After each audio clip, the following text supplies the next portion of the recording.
Ah, Pipa.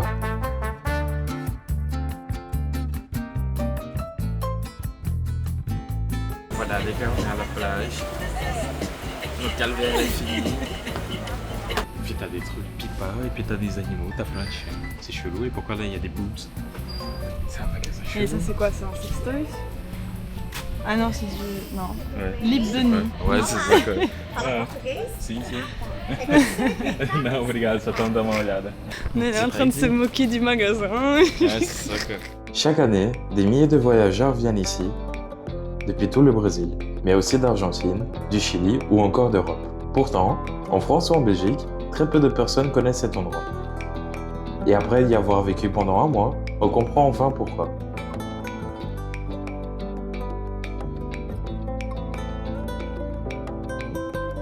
Quelques heures plus tôt, après avoir quitté Natal, nous prenons la route en direction de notre toute première destination. 1h30 plus tard, bienvenue à Pipa.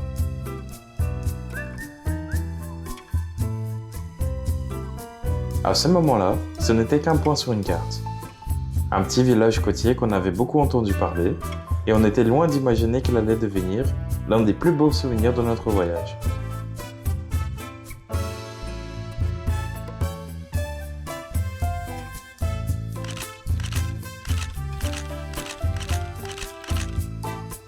Dès les premières minutes, quelque chose nous frappe.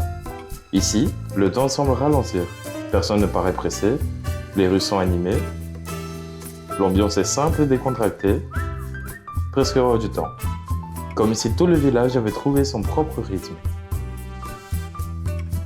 Et très vite, on s'est laissé porter.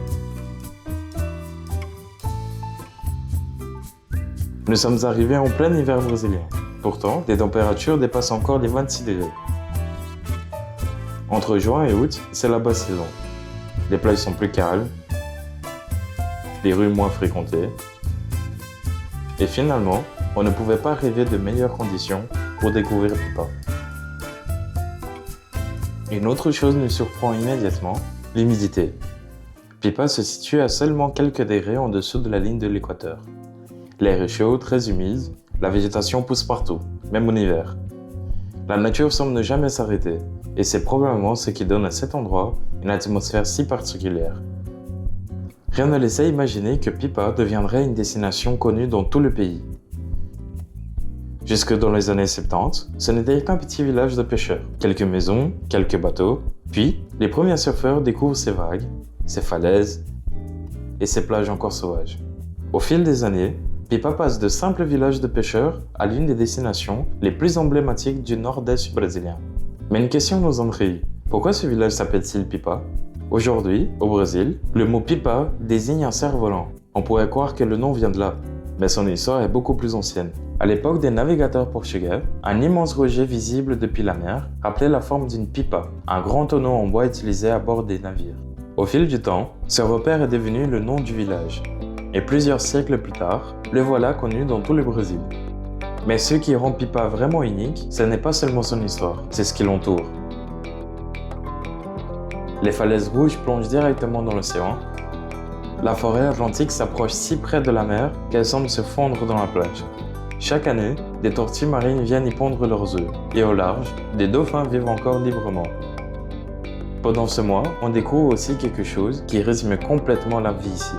Les marées. À Pipa, l'océan transforme le paysage plusieurs fois par jour. Certaines plages disparaissent presque entièrement et quelques heures plus tard, elles réapparaissent. Des piscines naturelles se forment, les passages deviennent accessibles, puis disparaissent à nouveau.